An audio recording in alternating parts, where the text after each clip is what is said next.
Okay, we're going to go ahead and call this Solid Waste Authority meeting to order at 3 p.m. on April 11th. If the clerk could please call the roll. Directors Ashby, Carr, here. Frost, here. Kennedy, Natoli, Here. Peters, here. And Gira. Here. Thank you. You have a quorum. Thank you very much, Madam Clerk. If we could all join us in the Pledge of Allegiance.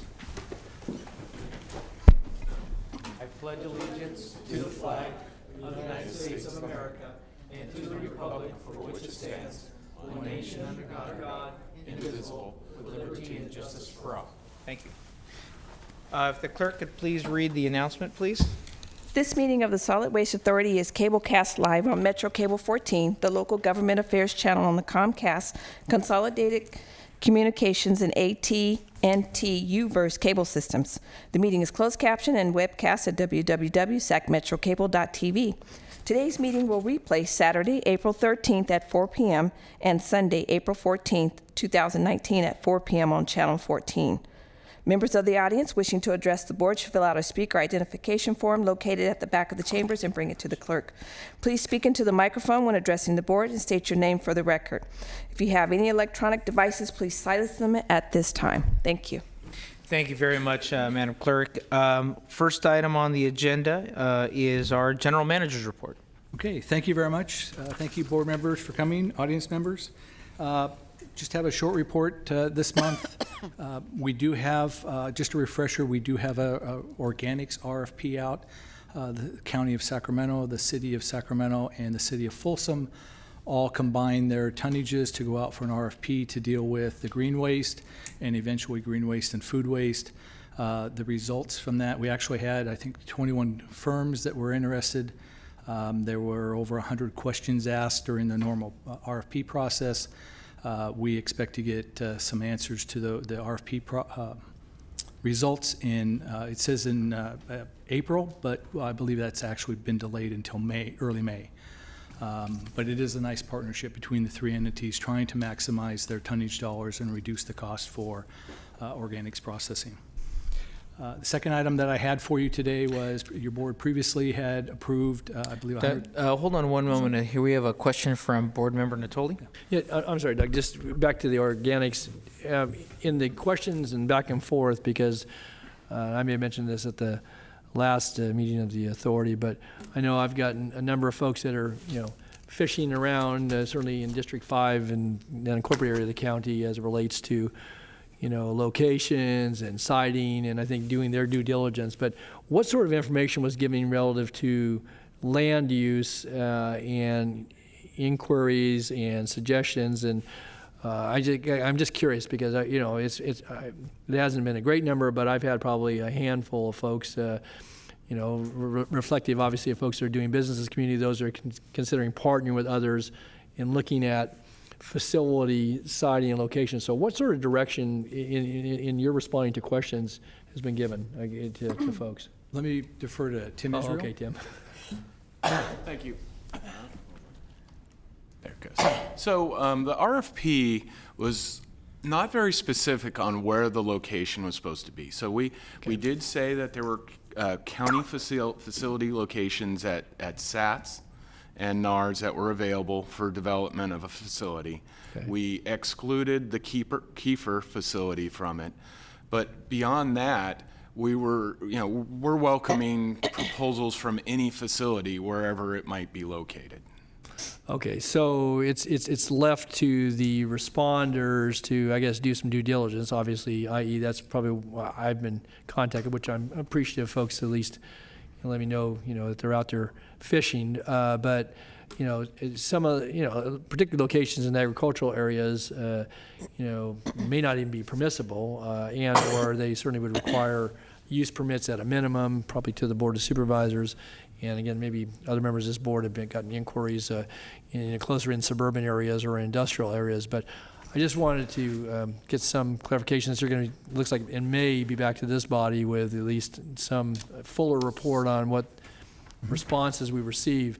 I guess just one qualifier, though, that's very important is obviously, delivery on a particular site is going to be obviously respectful of land use, and that may be of neighboring viewpoints from, other property owners and or, Yeah, other we users. recognize that Okay. the way the proposals we're hoping are structured is there's a near-term component, Right, which would very likely be out-of-county facilities that Right. we would transfer to, Right.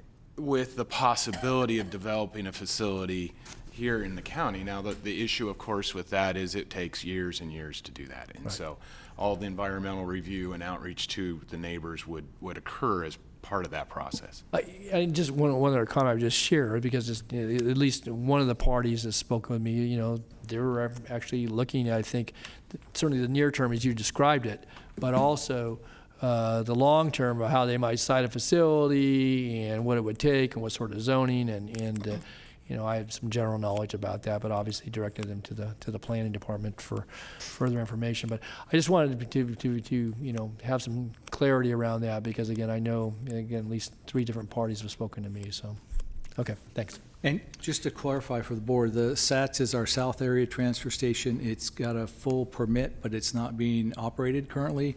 NARS is our North Area Transfer Station near Watt and Interstate 80. It currently is a transfer station, and we added those in because we have basic infrastructure there to be able to handle transferring material out. Great. Thank you, Supervisor Natoli. Mr. Sloan, you still have other items on your report? Right. So your board previously approved $100,000 for a cleanup of different areas, and if we can get the next slide. You don't have the clicker. Don't have a clicker. There we go. We entered into an agreement with the Conservation Corps. This was a week's worth of activity. We just want to give you an idea of the area that they went through on the map. They collected 120 pounds. It's a program that will float around to different areas based on need. It's a pretty flexible program, but we wanted to give you just a snippet of, in my mind, the success that program's had when they went through and collected material. Great. Okay, Great. Thank you very much, Mr. Sloan. and that's my report. Appreciate your report. We'll go ahead and move on to the next item, which is our consent calendar. Is there a motion on the consent calendar? I move the consent calendar. It's been moved by Board Member Carr. Is there a second?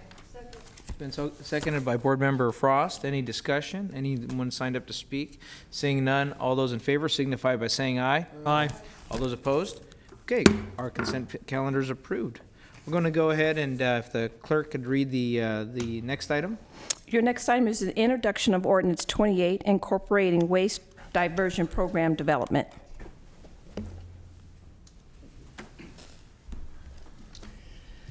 Good afternoon, board members. I was here last month to do the preamble on some of the changes that we are addressing today. And I can see that we don't have our PowerPoint lined up. There it is. There it is. There we go. In a nutshell, we have 2 areas that we're focusing on. One is realigning the code with new regulatory requirements, namely AB 901. So I will go into a little bit more detail about that, but that's one of the big changes for this year's. And the other part is that when the ordinance on commercial requirements was first passed, it was really created to address diversion, to address recycling. It was not really meant to address basic services like basic trash service or basic, or even dealing with bulky items. So these are the 2 major areas that we're correcting today. So we're introducing the language, both the strike-through and the clean version that you've received. And as you see from the staff report, there's some actions that are being suggested. So the Title I requires standardizing regulatory citations and also specifying some definitions of parties. So for example, peppered throughout all 5 titles, there's a reference to the GME or as designee and language like that we just said, let's put those in the definitions and shortened the entire code. And also clarifying the definition of organic materials. That must be me.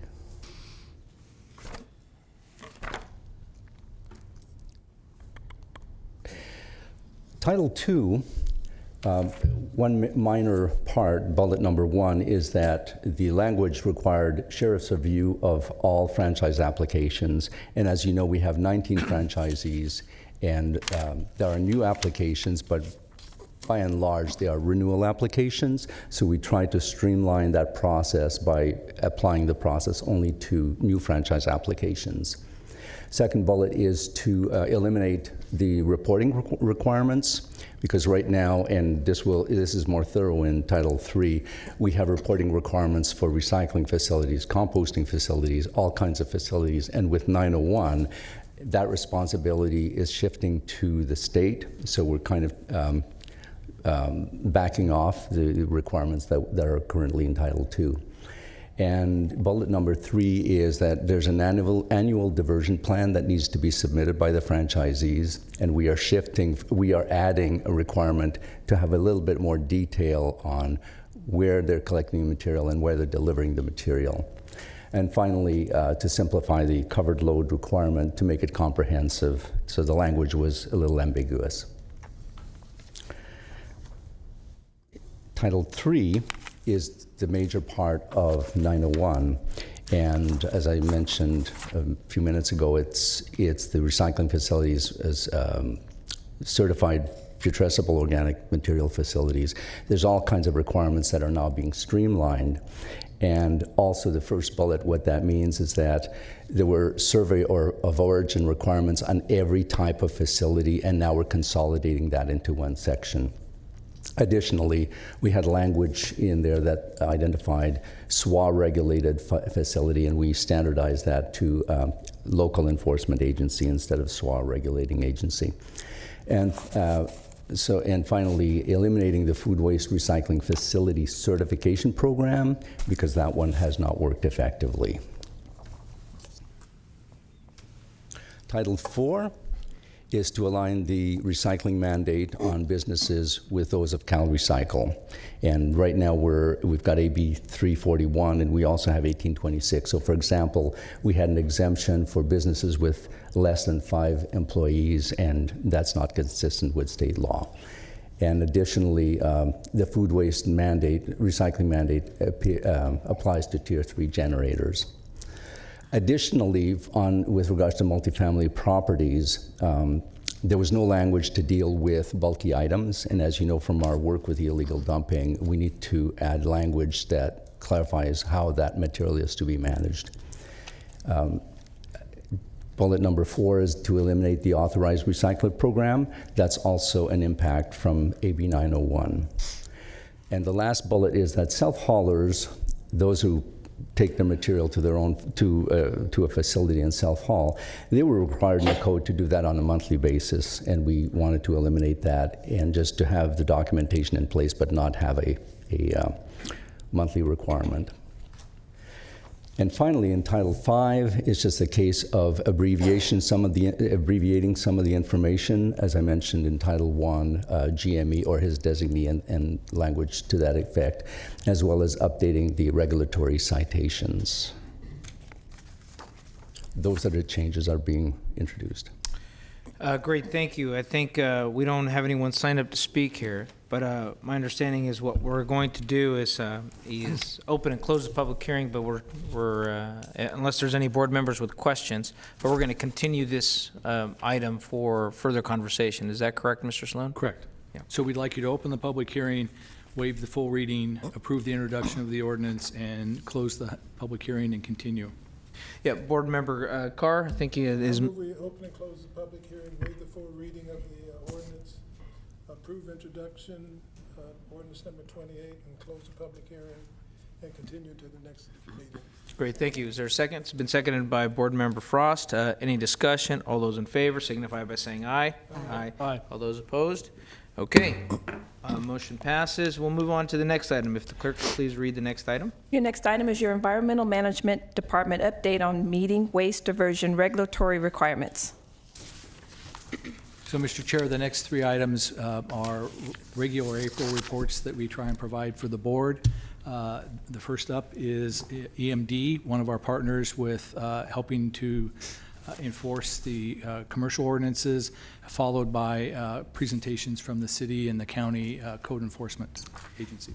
Great. Thank you. Welcome. Thank you. Good afternoon, Chairman Guerra and board members. My name is Marie Wooden. I am the Director for Sacramento County Environmental Management Department. Thank you for this opportunity to meet with you this afternoon. EMD has been working successfully with the SWA since July 2005 in implementing certain aspects of SWA code, which include business recycling inspections, investigating complaints such as illegal haulers, and more recently, with the passage of AB 1886, we've been focusing on organic materials recycling. Today, we are presenting our fiscal year 17-18 annual activity report and a brief update on our fiscal year 18-19 work plan activities. With that, I would like to introduce Supervising Environmental Specialist Chris Hunley, who will present the report. Good afternoon. Thank you for the introduction, Marie. And this is the clicker. So this first slide, most of this Marie just covered, but briefly, our agreement with the Solid Waste Authority is primarily, we represent the boots on the ground. So we're out there doing the inspections, we're performing the community education and outreach component, and we also respond to complaints regarding SWA code violations in terms of the recycling program element. And just for some context, since we started our collaborative work with SWA, we've completed over nearly 10,000 inspections on behalf of SWA. So in terms of the annual report, which you have in front of you for fiscal year 17-18, EMD's completed just a little over 1,000 inspections. 80% of those were in the business recycling or the commercial recycling component. So that's something like a strip mall, making sure that any paper materials or recyclable goods are being source separated and then picked up through one of the licensed haulers. On the organic side, there were 232 inspections, and those were based on some of the bills that were talked about earlier, but primarily AB 1826, and that's to ensure that organic material is separated from the solid waste stream as well. Regarding complaint responses, we received 12 from various entities, could have come through one of your offices, also through our 311 system. And out of those, 5 of the complaints, EMD was able to work with the operator and get them into compliance with the SWA code. 7 of the remaining 7, most of them were deemed that they did not meet the regulatory thresholds for recycling, or the complaint was unfounded.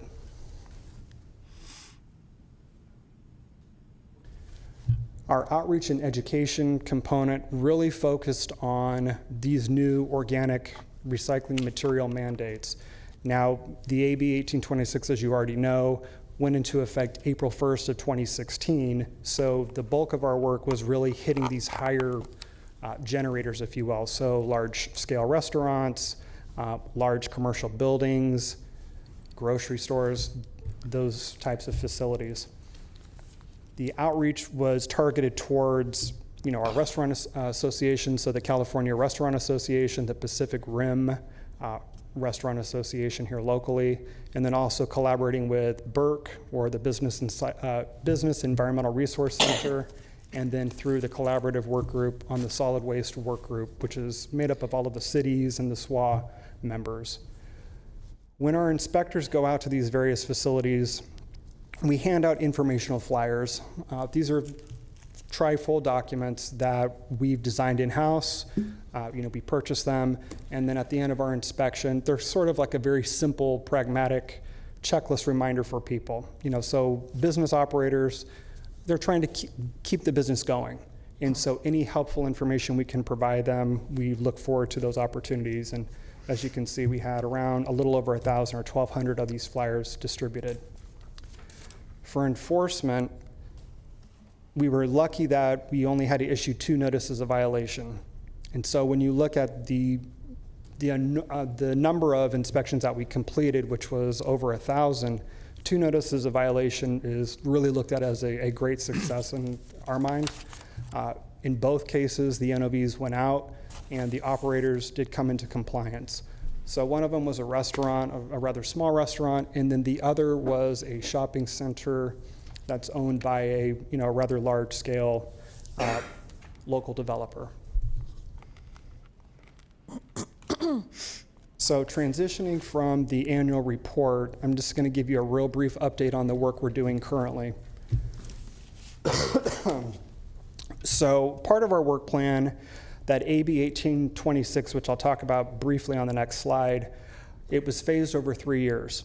So January 1st of this year is really when everybody is getting pulled into the program. So in the past, it was these large generators, 8 cubic yards of organic material per week, which is 2 large dumpsters full of organic waste. January 1st of this year, if you have 1 dumpster that gets picked up every week, you have to be inspected to see if you generate organic material. So, these are very large numbers that we're looking at. So far on our grouped inspections, we have 438 for the first half of the year. Of those, 29 were organics material inspections. That number's a little bit low, and that's because that new 4 cubic yard of waste material hadn't kicked in yet. So those were sort of the remaining restaurants and big box facilities that we needed to follow up with. Regarding the AB 1826, this Tier 3, if you will, which is that smaller scale group, again, that's January 1 of this year. And so, there's a large number of folks that need to be inspected. Stepping back a little tiny bit, the phase 1, which was that April 1st, 2016 date, and that large generator, that's 157 facilities that we inspected. For Tier 2, which was January 1 of 2017, that's for facilities generating 4 cubic yards or 1 dumpster of organic material. Those types of facilities are big restaurants and small markets. We have a question here from Board Member Natoli. Yes. Yeah, Chris, as you're going through it, it was actually back about a slide ago, but this is fine here. My question was, when you do your annual or regular restaurant inspections for your placards and so forth, and in-house, obviously, sanitation and food handling and so forth, you talked about that trifold brochure. Is that something that, if you haven't already visited the facility for what you're describing these various phases, is that a part of your checklist that you leave behind so they have that information in hand, or is this always a separate effort, or do you combine that? So regarding if I heard your question correctly, when we're doing a standard restaurant inspection, they go out 3 times. And so they're delivered to folks if there's something that they need to remind them about mostly. Okay. And they don't deliver it each time because we'd have, that'd be thousands and thousands. Right. It's periodic. But when is this a separate validation or inspection though for the organic generation and so forth? And so it's not necessarily coupled with the annual, however regular the restaurant inspections are? That's a great question. So as it stands of January 1st of this year, we are starting to couple these inspections together. Previously, a lot of these folks weren't generating that much waste, so they were segregated out. Okay, good. So it would now be rolled in, so the inspector who goes out will be the same inspector who will be looking for the organics validation and whether they're recycling or That's right. They'll be coupled. And that also applies with our CUPA or our hazardous materials handling facilities. Okay. And so then there's a fee for that, obviously. Is that all then rolled in? They get that bundled in? This is value added? Or? That's a good way to look at it. The specifics of it, I'd have to get back to you on. I just was curious. So we're not, I guess my question being there was we're not sending a separate bill for organics certification or recycling, whatever, fitting under these. Basically, it'll be part of the restaurant inspection. The inspector will do that, and it'll just be part of the task, right? That's right. So I just got some clarifying information. When they get their bill, there's not a line item that says business recycling inspection. The funding and the revenue for that comes through the SWA. Right. And so when we're performing that work, we're not billing them directly for that activity. All right. So SWA is buying that service, and so it's covered, a covered action. Right, so the permit fee that the business would pay for the inspection includes the, sorry, it would, EMD would invoice the SWA for their time to go do that Okay. on an individual basis, but the business owner's not gonna see a line item separated out for these different charges. We just get a separate bill from EMD. And we're paying through our franchise Yes. requirements. So Yes. that is an umbrella, and it's provided whether you're in an incorporated city or in the unincorporated area of the county, right? So it covers the entirety of the geography of So which EMD anytime EMD is out doing any kind of an inspection and it's done based on the SWA ordinances or codes, Okay. they're going to charge us through that, and we have SWA has an MOU with EMD Okay. for the reimbursement of those charges. So one more question then, but EMD provides inspections, say, in the city of Citrus Heights, Rancho Cordova, Elk Grove, Galt, Ileton, who are not members of SWA. So do you get reimbursed separately from their solid waste and/or their city entities for doing the same service in those areas? We don't provide the service for those areas, So they do their own. They're going to do their own That's right. validation to their. individual departments. Per 1826, they are required, the city is required, or the jurisdictions are required to have those inspections done and that information done. It's up to them whether they do that or not. They certainly could contract with EMD in the same arrangement the SWA has. Okay. Well, and again, I just might offer that suggestion because otherwise they're getting visited by another inspector. And if we're now incorporating this because of, this transitioning into these, lower level of waste generations, but it's going to cover, a whole lot of restaurants and, whether they're in the cities or in the county and other facilities as well, food prep and so forth, then it would seem to me that it might be a bit of outreach on behalf of EMD, at least to say that, for, the two larger jurisdictions, you're providing this under the SWA umbrella. And, they might be interested because, again, obviously you have to get reimbursed for your time, but it's kind of streamlining. Everybody talks about streamlining and being efficient, and obviously working with the same waste haulers that come to, our SWA meetings, whether they're operating in the city, the county, or the other cities. It would seem to me that it might be a good way to partner. And obviously you're doing that already, so your inspectors are going to be trained to do that, and it might be a service that they would be interested in buying into, since you're going to be doing the restaurant inspections anyway. And I would just offer that, Chris and Marie, maybe some way to do some outreach with the city managers, and/or obviously if they've contracted that over to the waste haulers in those areas where they franchise it, in those cities, it might be, a good touch point for you to go out and talk with those folks about doing that service, because you're already doing it in a large part of the county anyway. So Absolutely. okay, good. Thanks, Mr. Chair. Yeah, thank you, Mr. Stoll. Nearly finished. So the implementation of this last Tier 3 is, again, it's in effect as we speak. We've done a lot of educational presentations and outreach, specifically with the restaurant associations. We've gone out with CalRecycle and with SWA staff to a local organic material recycling facility. And we're phasing these in, as you touched on earlier, Supervisor Natoli, they're coupled with existing operations and inspections that we're already performing for streamlining purposes. So moving forward, we're going to continue working with SWA staff as we already have, and we do successfully. And there's another part, where CalRecycle has, there's this, with every department, a need for more and additional data. So we're working diligently with SWA staff to provide them with new monthly data requirements. And then we'll continue going to the various technical advisory committees and work groups throughout the county's jurisdiction to stay abreast of all new regulations and how we're going to roll those out. If you have any specific questions that I didn't cover, or if something comes up to you, contact information is listed here. And with that, that's the end of my presentation. Great. Well, thank you very much. There's a lot of work to do, still a lot of unknowns, and I don't see any board members here with any questions. So this is a receive and file, and we'll move on to our next item if there's no questions. Yep. We'll ask the clerk to read the next item. Your next item is your summary report on the illegal dumping enforcement support program in the City of Sacramento.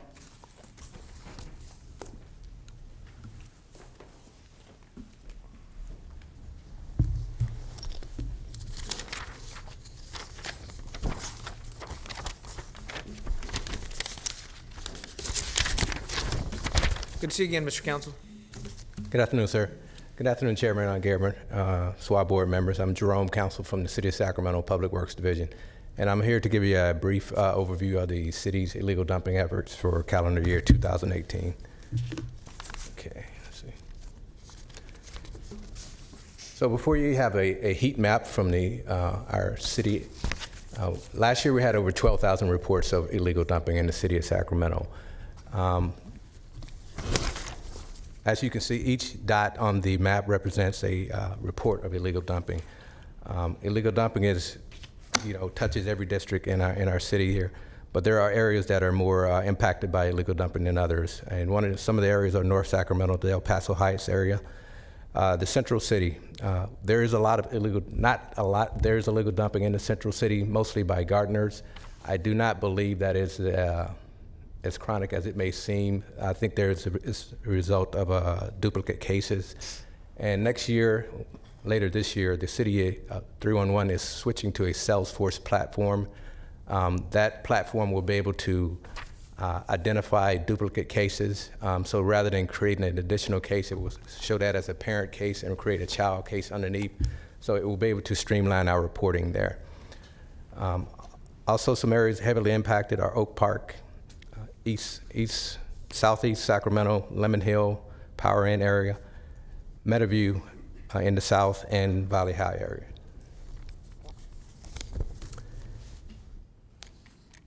Our flow report. All reports of illegal dumping go through 311. Oh. Mr. Council, hold on one moment. Board Member Carp. Yes, sir. So on the previous slide, what's the historical trend here? Is this getting better or worse?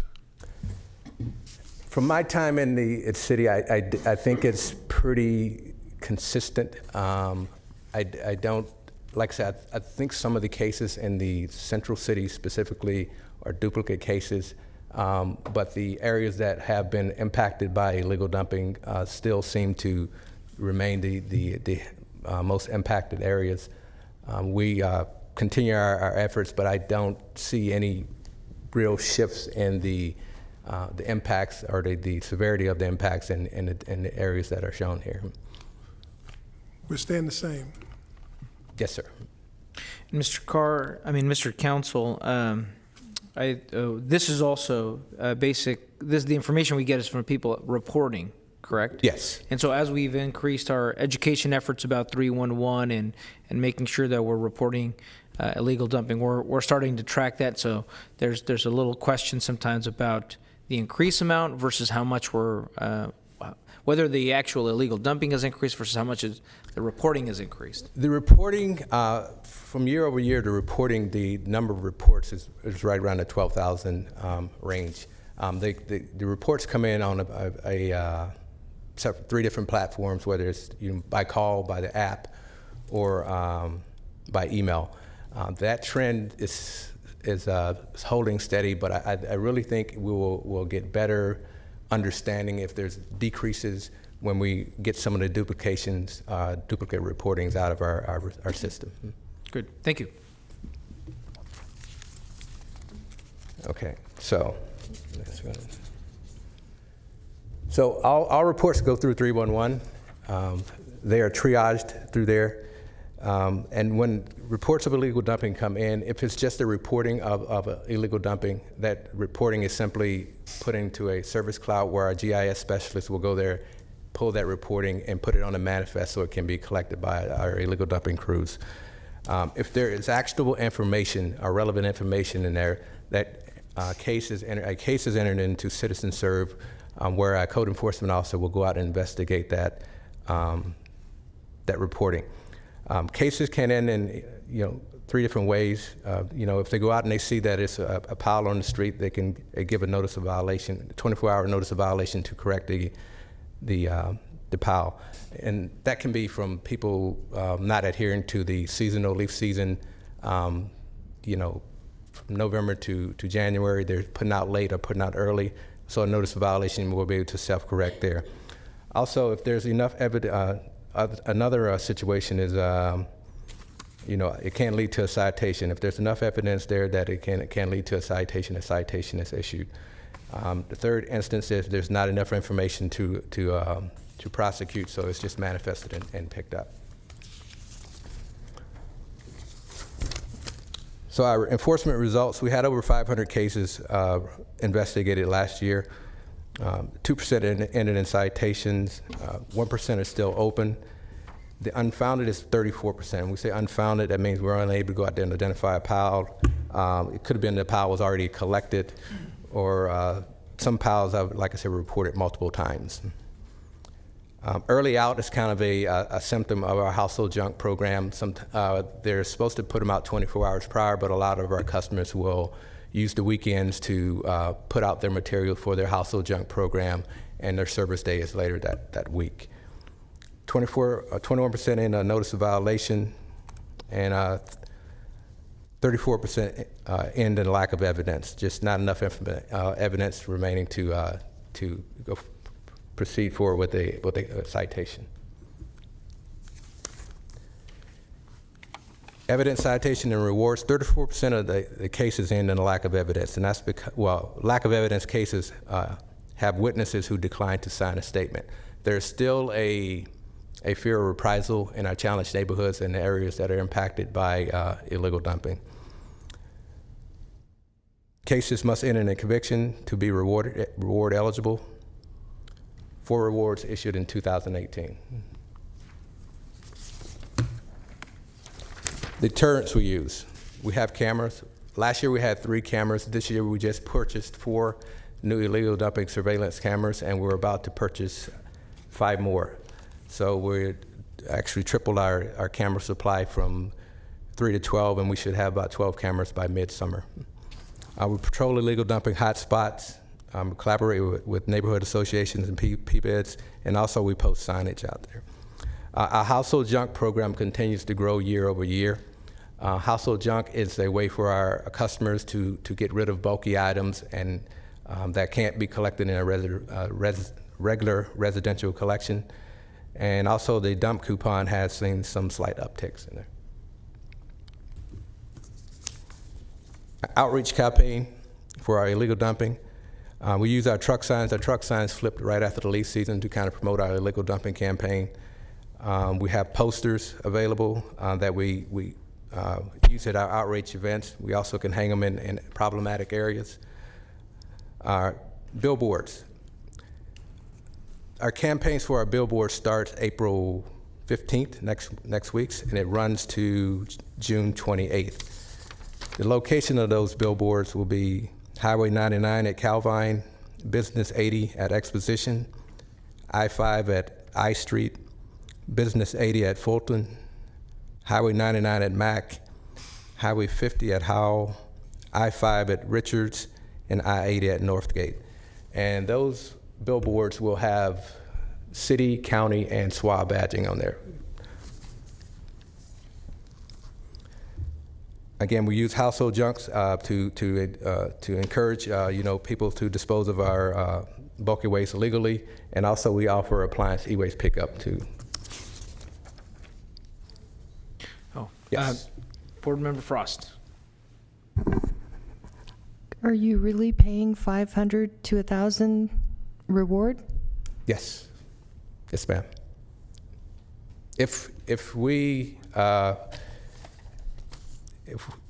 have evidence that lead to a citation, we offer $500 reward.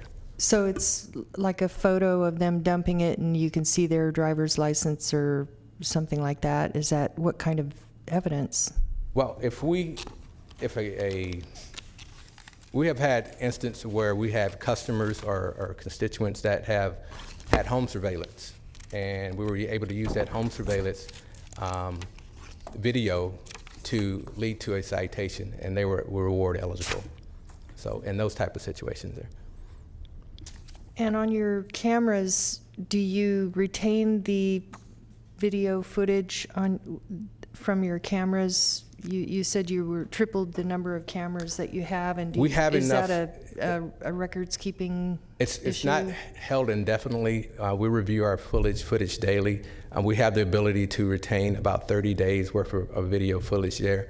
If there is actionable video on record, we can download that to like a thumb drive. But after the 30 days, it starts to loop over. Thank you. Thank you, Board Member Supervisor Frost. So in summary, we had over 12,000 reports of illegal dumping. We collected over 4,000 tons of illegal dumping, over 500 cases investigated, issued 9 citations, 4 rewards, purchased 4 new cameras. We added an additional code officer. We increased services with the Sacramento Regional Conservation Corps from 2 to 4 days per month, and our budget for illegal dumping is about $900K. That's all I have. Do I have any questions? Yeah, we have a question here for Councilmember Carr. Yes, sir. Of the citations that were issued, were they to haulers, or who received those citations? I don't know the specific. I don't think they were. Darren, do you know the specific?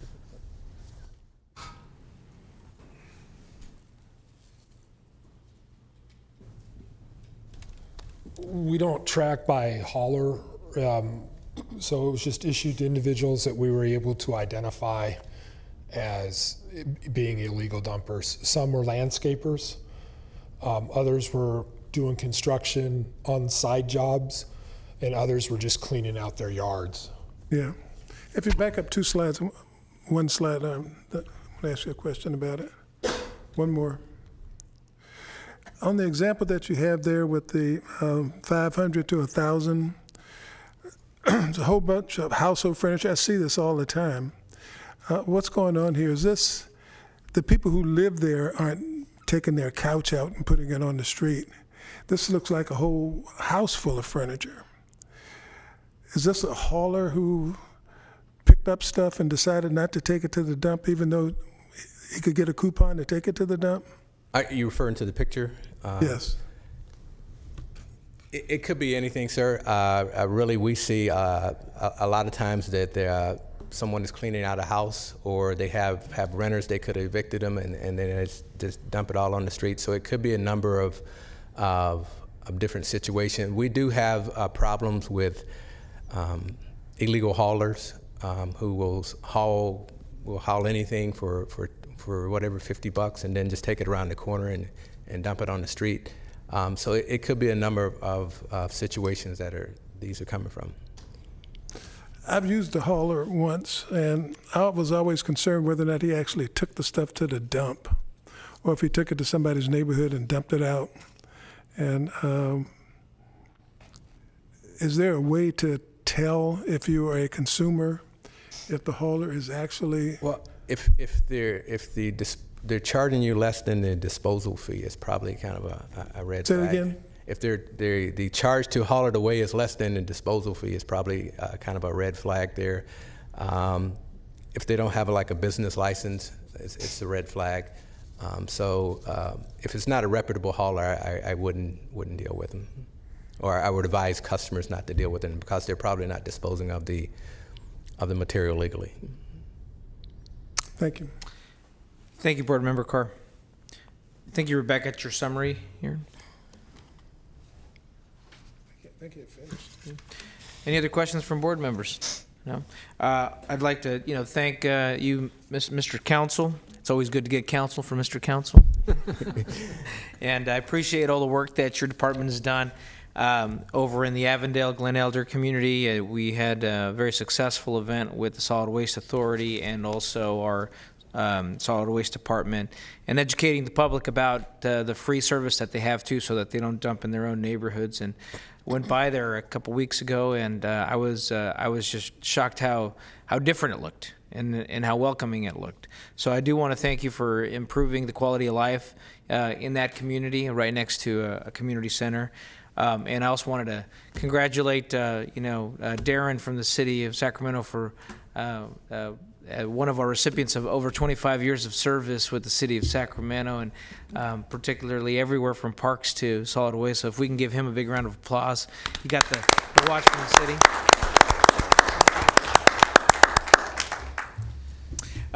With that, if there's no more questions, we'll go ahead and go to the county. Yes. While the county person's coming up, just as a clarifying point, the normal pickup at one of the county facilities for disposal would be somewhere in the $20, $25 range.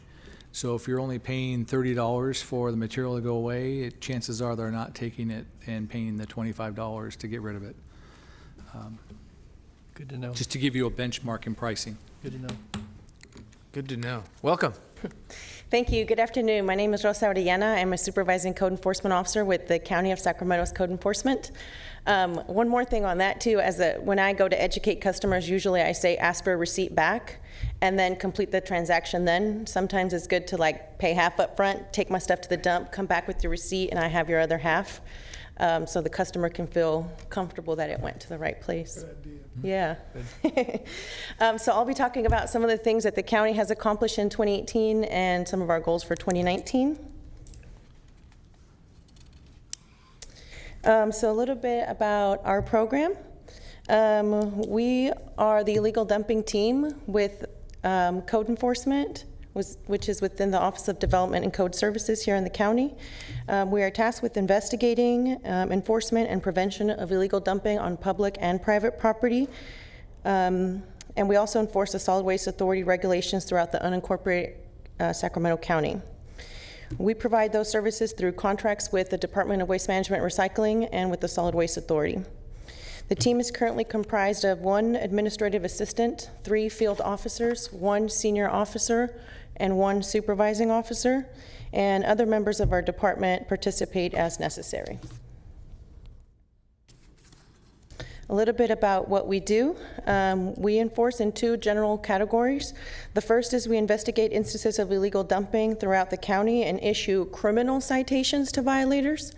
So they go down to Caramiller just as you would if you get stopped for a stop sign violation or speeding or something like that. So the burden of proof is pretty high. It's beyond a reasonable doubt, just like any other criminal case. The second category is we enforce Swab rules and regulations and issue administrative fines to property owners who are in violation of Swab regulations. For both categories of activity, we have a response to complaints avenue and a proactive avenue. The majority of our SWA efforts are proactive. We don't get very many SWA-related complaints. Some of our efforts in the multifamily and commercial areas include ensuring that dumpsters are labeled with franchise logo, that they are labeled with the correct business address, that they have lids, that they don't have graffiti, and that they are not overflowing. Something like you see here in these photos is not uncommon. These types of violations impact our communities by creating unfair business advantage and creating nuisances and blight. So some of the things we've accomplished this year. So we have the 3 officers that are in the field full-time and the senior officer and the supervising officer who assist. Our field officers conduct inspections and investigations. They keep records on all our investigations on a case management system and issue the necessary violations. Our administrative staff assist in record keeping, mailing out notices, and locating additional addresses when we need to locate a violator. Both components of our team are really important as we help each other out. Over the last few years, our team has expanded from 1 officer when I took over just a few years ago to now the 3 staff plus the senior and the supervisor. The funding provided by SWA has allowed us to focus specifically on the issues that affect SWA customers and the SWA franchisees. Before, there was not much of an avenue that people could take if they saw SWA violations, so we are assisting in that. As our need for this type of enforcement work increases and our duties expand, we are looking into potentially requesting one additional officer to continue the SWA work of doing the proactive dumpster inspections and also take on the litter remover group. So in the photos, you see a before and after of the work we did down on 65th with the litter remover group. And this would provide a less fragmented approach to our customers, where sometimes waste is unreachable because it's behind bollards or in a tight alley that a truck can't get into, so it needs to be manually pulled out. So should we go that route, that would be something that we would assist with. Software and statistical reporting. So as our team has expanded, we've seen the need to have a single place where we can store all our information regarding contacts with suspects, information that witnesses have provided to us. So as of August 2018, so just a few months, we've started using a case management system called Acela, which our housing and rental housing and zoning teams already use to input all information into. Prior to August of 2018, since there was just the one officer, we were all hand notes, so if a paper got lost, it was lost forever. Now it's all digital, and some of the things that we can do with it is like the report you see before you. We can set parameters, and this case management system, Acela, spits out reports, so it helps us with reporting our accomplishments and also keeping track of some of the information pertaining to specific cases. So some of the information included in the report are like the address, the officer who inspected it, was there a resolution, notes by contact, if there are any fees, what dates they were inspected, and all that. Ms. Soriana, we have Board Supervisor Notola here with a question. Yep. Hi, Rosa. I'm curious, so since August of 18, now what, 8 months, have you developed a heat map? Would be similar to what the city shows, or has somebody developed that? Because again, I think when you're looking for enforcement activity, obviously proactive for SWA, reactive in a lot of cases to complaints. Yeah. Also, with some of the signage that over time was there on the reward side of it that has now disappeared. I think I made this comment at one of our board meetings here some weeks back, so that the general public knows. I mean, one time, 10 years ago, we went out and put the signs up. There's a few of those that remain. So I guess I'm curious, but have you, with all your information gathering, do you have a map that you can show us that's similar?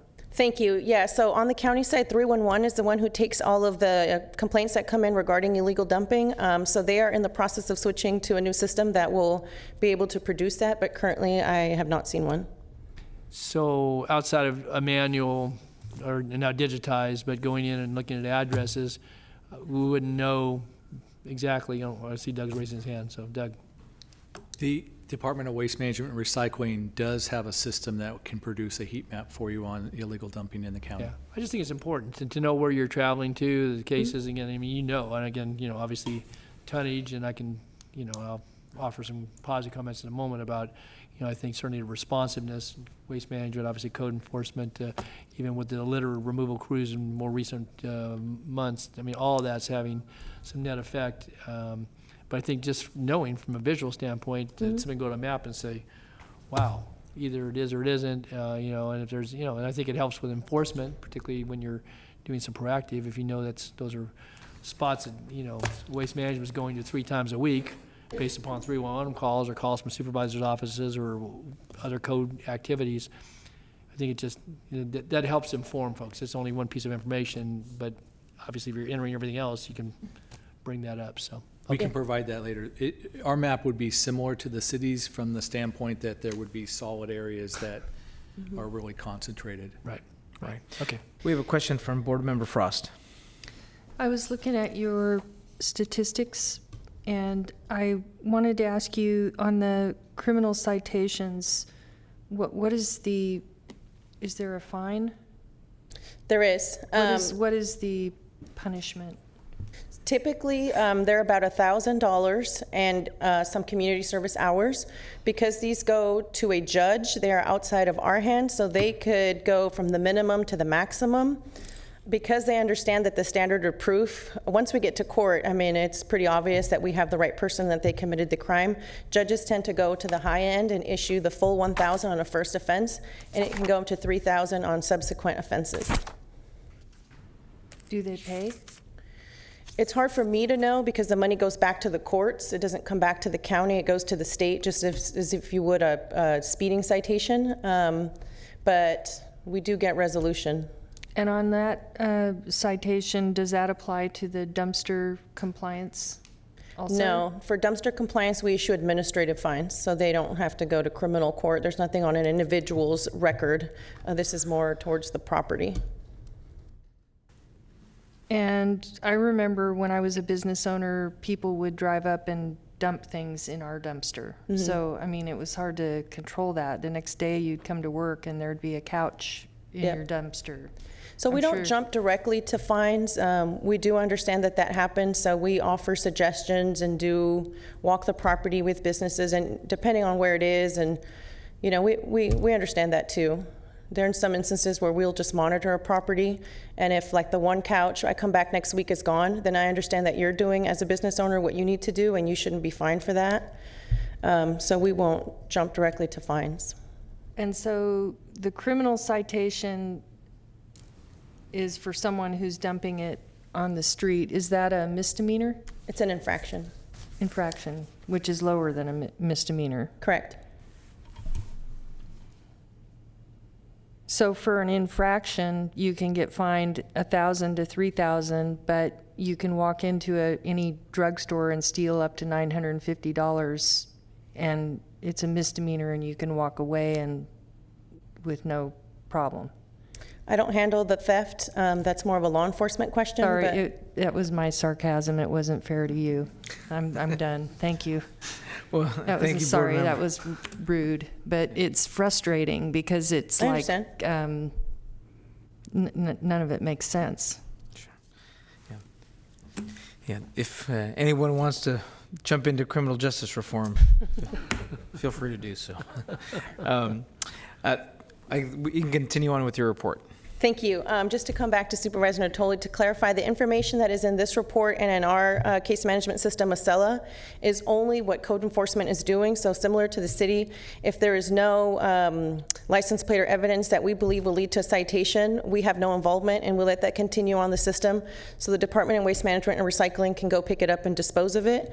If we do see in the initial complaint that comes in that there's some evidence, like a customer reported saw such and such pickup truck with this license plate, then we'll take an investigative role and go out to investigate, and that's what this report shows, just our code enforcement activity, not overall illegal dumping in the entire county. So this doesn't show the handoff to solid waste? I mean, you couldn't tell from this report that you actually took the call and handed it over? It disappears off of this chart, you're saying? No, it doesn't disappear. Okay. I'm just saying this is not inclusive of all dumping in the entire county. This is just what code enforcement is doing about it. Well, 311 makes those referrals. Yes. I mean, some will come directly to code enforcement, some will come directly to solid waste or DOT, and a lot come to 311. So let me help clarify. So the code enforcement officers for the county actually have offices at the two collection yards that deal with it. So there's coordination there. Okay. If one of the drivers gets out there and they see that there's some material that they think they could identify, that's when they're contacting their respective code enforcement officer who will respond. Okay. Ultimately, the department will pick up the material, but we work real closely with code before we're just picking it up. And does Swab reimburse solid waste? Is that part of the overall program? We fund the code enforcement officers through the franchise? No, so that comes through our own Yes. revenues? Okay, thanks. Thank you. Let's please continue with Thank your you. report. One last piece in software and statistical reporting. We are working with 311 to have Acela and 311 communicate back and forth so we can provide a better customer service experience, so that when customers call 311, Acela will backfeed so they know what we're doing about the case and we know what they're doing about the case. Currently, 311 operates independently from Acela, so we're working to connect those so we can better serve our customers. Some of our outreach efforts, code enforcement hosts up to 4 annual large-scale cleanup efforts in different areas of the county. As you know, we just had one in Orangeville this past Saturday. We collect usually, 30 to 60 tons depending on where we are. So our process, normally we select an area based on what we believe is an area that needs our attention. We select boundaries, and then we fly our door to door to educate residents about how they can get rid of their bulky items in a proper way. So on the day of the event, we set up at 2 different locations. We roll out a couple 40-yard bins, and we have people come through and dispose of their items, and we source separate it, and we collect it there. These events have an impact on illegal dumping, both positive and sometimes not so positive. We have seen in the past where, because we have a appointment-based for these Saturday cleanups too, sometimes we see other residents notice that their neighbor has a pile out and they put a pile out. So it's an education opportunity for us, and we also collect a lot of garbage that then doesn't end up on the street, and mostly we see the bulky items that don't fit in people's trash cans. So we host about 4 of those a year, and we normally service 2,000 to 3,000 people a year. So we're reaching about 10,000 people a year that we fly our door to door to educate about illegal dumping and trash in general. And then for our website in 2018, we partnered with our Media and Communications Office to redesign our website. So before it was really large, long text. So we condensed that and got rid of large blocks to make it easier to read. And we made words linkable so people can click directly on what they're looking for and get to the page that they need. We found from running some analytics that the most visited page was people trying to report illegal dumping and people trying to find places where they could take it to. So that's something we did this year. Our surveillance tools, prior to 2018, we had solar-powered still shot cameras. The advantages of those was that because they were solar powered, we didn't have to find a power source, and we could put them up virtually anywhere that needed our attention. Some of the downfalls of those cameras was that they were still shot, and that we had to drive out to the location to download the footage through Wi-Fi on a specially equipped laptop.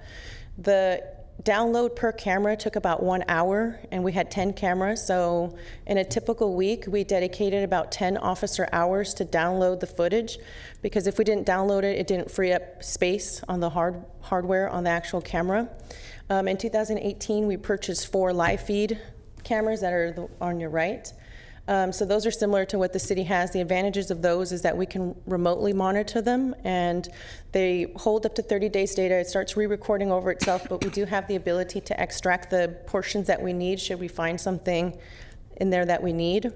Some of the limitations on those cameras that they need a 24-hour power source, and we see that some of our mostly affected areas regarding illegal dumping don't have light poles, so we don't have anywhere to affix them to, so the cameras there are ineffective. But we do have them as a tool, and we do deploy them throughout the county.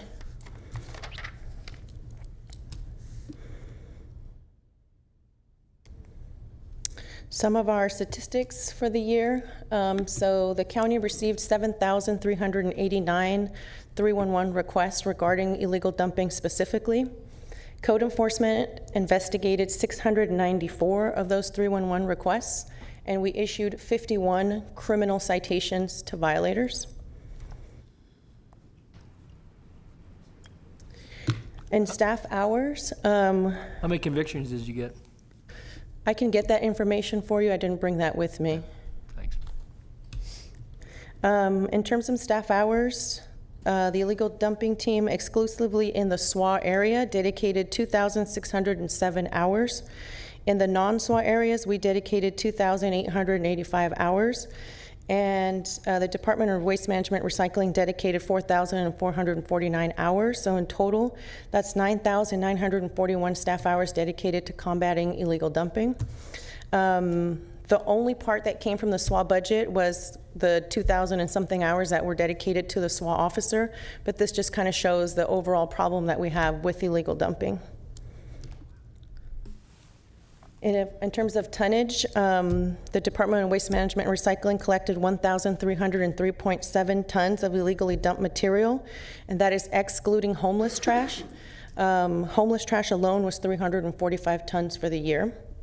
And then for rewards, we issued 8 rewards. Unlike the city, we don't have a sliding scale, so if someone is eligible for a reward, they get automatically the $1,000 reward. And to be eligible, they are not required to be convicted. They are just required to participate in the investigation that led to the citation, because we don't have control on what a judge will decide for a conviction or not. So if a resident submits a tip with enough information that leads us to a citation and they cooperate with the investigation, which could include coming to court to testify, they are eligible for the reward.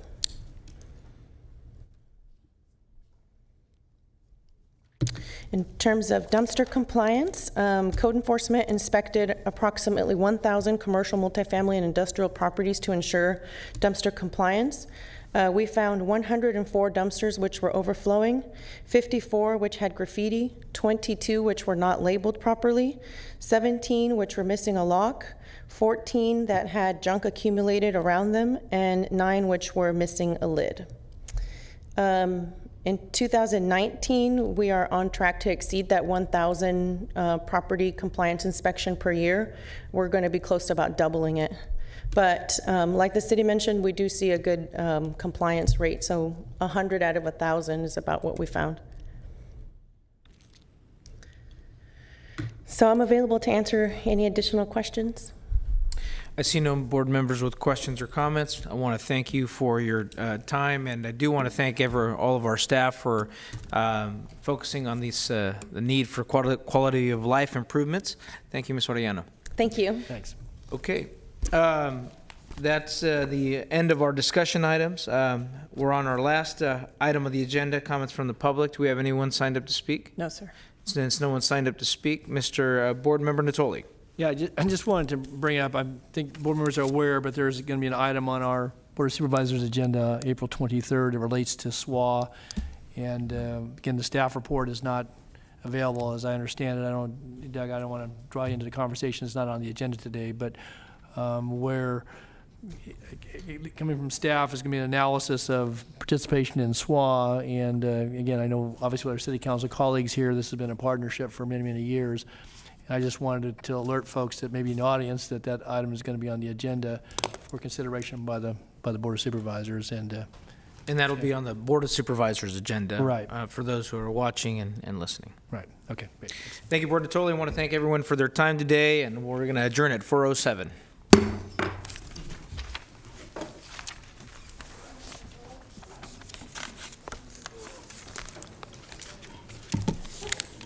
Mm-hmm.